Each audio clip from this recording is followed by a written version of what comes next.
King Charles may finally be starting to realise that there is absolutely no reason to work with Prince Harry and Meghan Markle. The monarch has withdrawn his invitation for Harry and Meghan to come to Sandringham over the summer. And the best news is that this is a response to what she describes as the Australia trauma tour. What's the one thing he didn't need? Stress caused by Harry and Meghan. King Charles is said to be hitting a serious tipping point in how he deals with Prince Harry and Meghan Markle, and the mood behind palace doors is shifting fast. There's growing talk that keeping things friendly just doesn't bring any real value anymore, and insiders are starting to question why the effort is even being made at all. What once looked like a fragile connection is now being described as something barely holding together. Sources close to the situation say the idea of reconciliation is losing its weight quickly, with some calling the entire situation impossible to manage. One major change being whispered about is the quiet removal of any casual invite for Harry and Meghan to visit Sandringham this summer. If that turns out to be true, it would signal a much tougher stance from the king, showing that patience may finally be running out. This shift is being tied to what insiders are calling the Australia aftermath, where recent public moments involving the couple seem to have made tensions even worse. People close to the palace say advisors are warning the king that extending invites right now could send the wrong signal completely, especially when the monarchy is trying to look steady and in control during a sensitive time. There's also clear frustration building over the feeling that earlier warnings were not taken seriously enough. Palace figures believe that waiting too long to act has only made things spiral further, putting the royal household in uncomfortable positions again and again, whether in public appearances, global attention, or online conversations that just won't die down. And I am delighted by this because I have been really disappointed to see Charles's courtiers brief to the Daily Mail, oh no, we're not going to punish them. We don't want to upset them. The titles aren't going to go. The line of succession isn't going to go. No, you've got to do something, Charles, because this is getting worse. And they're embarrassing you. They're embarrassing you in Ukraine. They're embarrassing you in Washington, D.C. They're embarrassing you on the internet. Behind closed doors, there's a strong belief that Prince William has been pushing for a stricter approach, making it clear that being too soft could keep this cycle going endlessly. At the same time, there's worry that inviting Harry and Meghan to Sandringham could look like a sign of weakness, which might damage the king's authority inside the institution. Some of the sharper opinions floating around suggest that Harry is seen as hard to predict when things don't go his way, with claims that emotional pressure has made family talks more complicated than ever. While not everyone agrees with that view, the talk alone is enough to keep tensions high and conversations tense at the top level. On top of all that, ongoing legal and reputation issues involving people linked to the wider royal circle are making everything even more delicate. Every move is being watched, and even a small decision could spark a much bigger reaction than expected. What's becoming clear now is a real shift in direction. The idea of a summer visit is no longer something people are counting on, but something that has quietly faded out of the picture. One insider reportedly put it bluntly, saying if Harry and Meghan ever return to Sandringham, it won't be because of any official invitation from the king. For now, those watching the royal family closely are paying attention, because what once seemed like a possible road back together is now starting to look like a growing divide that may not close anytime soon. There's a strong feeling that the king's patience has been pushed right to the edge, and past remarks are now being seen as a boundary that should never have been crossed in the first place. At the center of all this drama is one big question: access, and what that access is actually being used for. There's growing frustration behind the scenes that every time there's even a hint of peace, it quickly turns into headlines, projects, or media buzz that only brings more pressure onto the monarchy instead of calming things down. It's like every step forward somehow flips into a bigger spotlight. People close to the situation say the king still cares on a personal level and hasn't completely shut the door, especially when it comes to family bonds that have clearly been under strain for years. But that feeling is now clashing hard with what many inside the institution see as a repeating pattern of drama and damage that just won't settle down. Charles won't invite them, especially not after their trip to Australia. Harry, who likes to speak about anti-bullying, is seen as a bully inside the palace. Absolutely, he is. When he doesn't get what he wants, he stamps his foot like a child and not only does what he was going to do anyway, but then tries to emotionally blackmail his father. One of the biggest worries right now is unpredictability. Plain and simple. There's a sense that even when things seem calm, it might not last long at all. Past patterns have shown that private talks can suddenly become public stories, interviews, or media waves that bring all the tension rushing back almost instantly. There's also been a noticeable shift in how the couple is viewed publicly. At one point, they were seen as major global figures with huge influence, but now some voices are saying their impact isn't what it used to be. Critics claim that attempts to stay relevant often circle back to royal connections, and that's exactly why any official invitation becomes such a sensitive move. Timing is another huge factor, adding pressure to everything. With major royal duties, international visits, and packed schedules already in motion, any extra disruption is seen as risky. The king is balancing serious public responsibilities along with personal health considerations, so keeping things stable has become the main focus, not adding more complications into the mix. That's why frustration keeps building over actions that are seen as badly timed or damaging, especially when they collide with important royal events. For those inside the palace, it's not just about what's already happened, but the fear that the same patterns could repeat at the worst possible moments. What's becoming clear is a relationship stuck in a tough spot, pulled between real personal ties and a much stricter institutional reality. Good intentions alone don't seem to be enough anymore, especially when the risks of staying publicly connected keep stacking up. There's also been ongoing talk about the stress surrounding all of this, with some royal commentators suggesting it's adding extra pressure during an already sensitive time.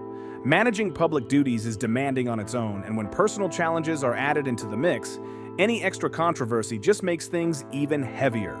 Some observers, speaking in a clearly speculative way, have pointed to recent international events and media coverage as proof of how fast the narrative can change. The concern isn't about one single moment, but the constant buildup of attention, pressure, and overlapping issues that keep the situation intense without much room to breathe. But the trip to Australia was the straw that broke the camel's back. It would indeed make the king look very weak if he did have them to Sandringham. Harry and Meghan will come, but it won't be at the king's invitation. There's an ongoing clash when it comes to communication between the Sussexes and the palace, and it keeps coming up again and again. Some insiders claim private conversations are getting drowned out by public messaging and media interviews, though not everyone agrees and nothing has been officially confirmed. The palace has made its stance clear in general terms, sticking to the idea that private matters should stay private. No spotlight, no headlines. Commentators keep pointing out this constant tug-of-war between public image and strict institutional rules. Every statement, every interview, every appearance gets picked apart and analyzed for its bigger impact, turning even small moments into major talking points. This cycle has become one of the biggest challenges in today's royal media world, where nothing stays quiet for long. At the same time, there's growing chatter about workplace culture claims that keep circulating online and in media discussions. It's important to keep things real, though. Many of these stories are unverified, often based on anonymous sources or secondhand talk, and they sit more in the world of public debate than confirmed fact. It was Harry who once again went to the media and said, well, of course, we'd entertain, we'd love to have an invitation, something along the lines of we'd entertain an invitation to Sandringham. Of course, he wants that because if you're invited by the king, you automatically get state-funded security, which is all he cares about. What's obvious is that this situation keeps sparking strong reactions from every side. Royal watchers are split, with different takes on what it all means, what the intentions are, and how much impact it really has, while the institution itself continues to stay controlled and measured in public, even as the pressure keeps building. There's also a familiar idea that keeps popping up in conversations about high-profile relationships, the belief that how someone acts behind closed doors says a lot about who they really are. It's a theme that spreads fast across pop culture and social media, and now it's being pulled right back into this ongoing royal storyline, adding even more layers to the discussion. Some observers point to changes behind the scenes like staff turnover and shifting roles as signs of a less stable environment than what's shown publicly. Still, these claims remain speculative and are mostly based on commentary rather than solid proof, continuing to circulate without full confirmation. Meanwhile, attention is shifting toward the American media scene and how royal stories are shaped and pushed out to audiences. And he also knows, as does everyone at this point, that Harry and Meghan have zero cachet right now. Not in the States, not in the UK, not anywhere. And in order to get it back, they need some royal shine on them. They need to just rub themselves with a little royal on all over and let it be known that once again, they're back in. Over time, well-known editors and major publications have played a big role in covering Harry and Meghan, with changing strategies and audience reactions influencing how those stories land. There's also been a wave of changes across the magazine and entertainment press world, with layoffs and major shifts in how celebrity news is created and shared. Some say it reflects changing public interest, while others point to a bigger shift: the decline of traditional print and the rise of independent platforms taking over the space. One former media figure, now working independently, has recently stirred attention again by revisiting past coverage and sharing new thoughts on earlier reports. According to those discussions, some of the big financial numbers linked to streaming and podcast deals may have been exaggerated or not fully accurate. But even those claims are still part of an ongoing debate, not fully confirmed, and keeping the conversation alive. More commentary is now zooming in on the financial side of high-profile life, and it's not as simple as people think. Security, legal battles, and ongoing responsibilities can pile up fast, often way beyond what the public imagines. Still, the exact numbers are all over the place, with different sources pushing completely different versions, making it hard to pin down what's real and what's just talk. That is stress. And that, to me, is an illustration of someone who actually doesn't give a damn about his father. Do you see what I mean? 100%. But I also wonder if Harry would have gone to Ukraine if Australia had gone better. What really stands out is the gap between what people see on the surface and what's actually happening behind the scenes. The story keeps changing depending on who's speaking, and instead of clear answers, there's a mix of speculation, personal takes, and competing narratives fighting for attention. There's also fresh chatter about future TV and streaming projects, with some industry voices hinting that certain plans might not move forward the way they were first presented. At the same time, others in the entertainment world are pushing back, saying that development is always changing and nothing is final until it's officially locked in. In this space, things can shift overnight, and early hype doesn't always match reality. Behind closed doors, attention is also turning towards staffing changes and internal shakeups. Reports floating around suggest there's been noticeable turnover and shifting roles, with some describing tension and different priorities within the operation. But again, these claims aren't confirmed facts. They're part of an ongoing swirl of opinions and perspectives that don't fully line up. A big question being thrown around is strategy. Would stepping out of the spotlight actually help reset everything? Some commentators think going quiet for a while could cool things down and allow for a stronger comeback later. Others aren't convinced at all, arguing that in today's non-stop media world, staying out of sight is almost impossible with constant demand for updates and content. Media reactions to recent coverage have been split right down the middle. Some writers say there's nothing truly new being revealed, while others argue that revisiting old stories with fresh context still matters. This whole same story, different angle, situation keeps the conversation alive and fuels even more debate. There's also a bigger shift happening in media circles, especially as former journalists and editors move into independent platforms and start re-examining past coverage. Some people see this as setting the record straight, while others think it's just another example of how perspectives evolve over time, depending on timing, access, and new information. In the end, what's forming isn't one clear storyline, but a scattered media landscape where different voices, timing, and interpretations all compete to shape the bigger picture. No single version fully takes control, and that keeps the uncertainty alive. And the one thing that the king and the palace have always said to him is, stop talking to the press, because that's his way of doing it. Well, daddy won't pick up the phone, so I'll call fill in the blank, the Times, the press, the Telegraph, whatever. And it's the same thing he did when he asked for the invitation. There's also growing frustration inside media circles about how certain royal stories have been handled over the years, especially when it comes to who had access, where the information came from, and who really controlled the narrative at the time. Some commentators are now calling out parts of the media world, saying it leaned too heavily on insider access instead of fully independent checks. The argument is that when stories rely too much on close sources, the narrative can start to reflect a certain angle rather than the full picture. But others quickly push back, saying that's just how celebrity and royal coverage has always worked. It's nothing new, just part of the game. What's really catching attention now is how older stories are being looked at all over again, but this time with fresh eyes. Reports that were once shut down or strongly denied are now popping back up in books, documentaries, and deep dive commentary. And suddenly, the same stories are landing very differently compared to when they first came out. He went out there and the palace came back and said, again, stop going public with this. Because they see it for what it is. It's a bullying tactic. And for all of Harry and Meghan's chit chat about bullies and anti-bullying and how they're bullied, we all know that they are the actual bullies. Talk to any ex-staff member.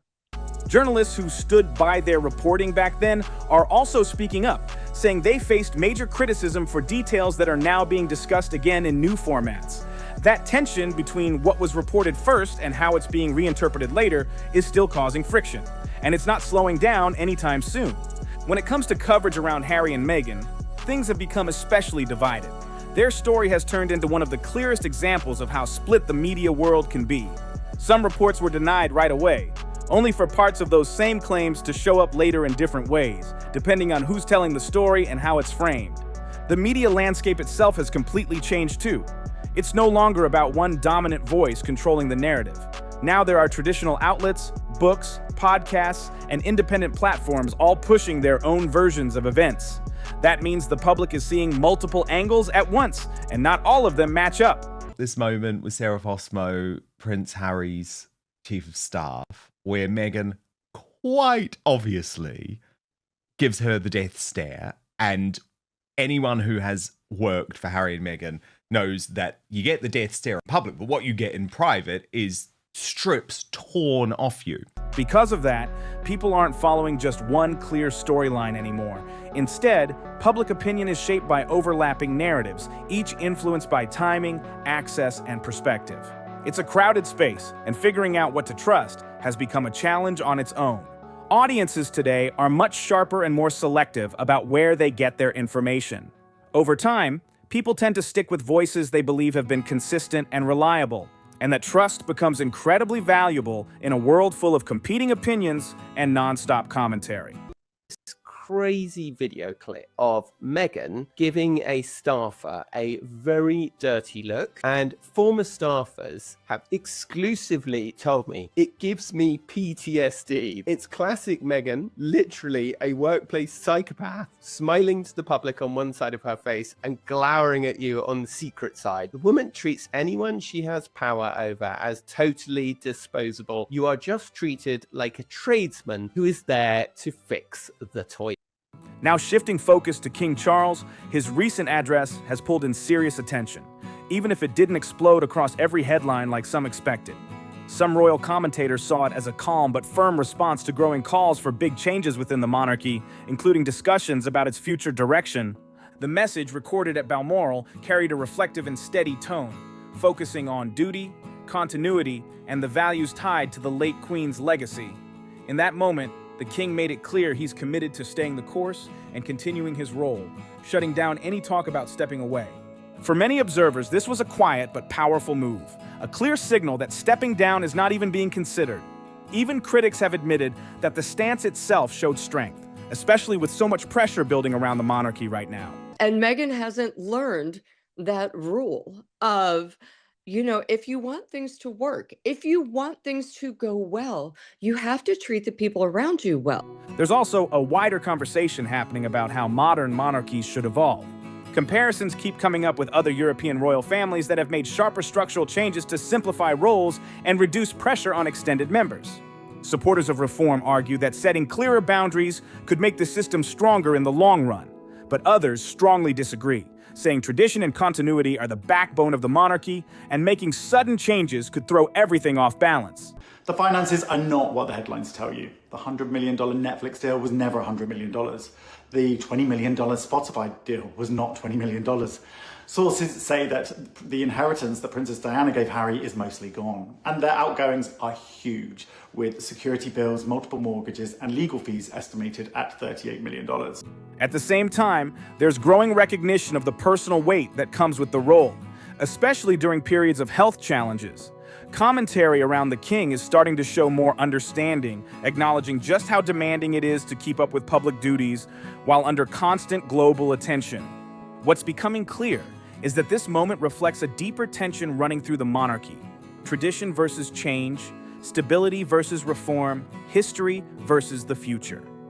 And through it all, the king is making one thing very clear. He plans to stay in position and carry out his duties, no matter how loud the debate gets. Right now, that's where everything stands. But in this world, things can shift fast, and the story is far from over. Got something to say about this? Drop your thoughts in the comments and let's get into it. If this breakdown made you see things differently, hit subscribe so you don't miss what's coming next. Tap that like button and share this with someone who needs to hear it.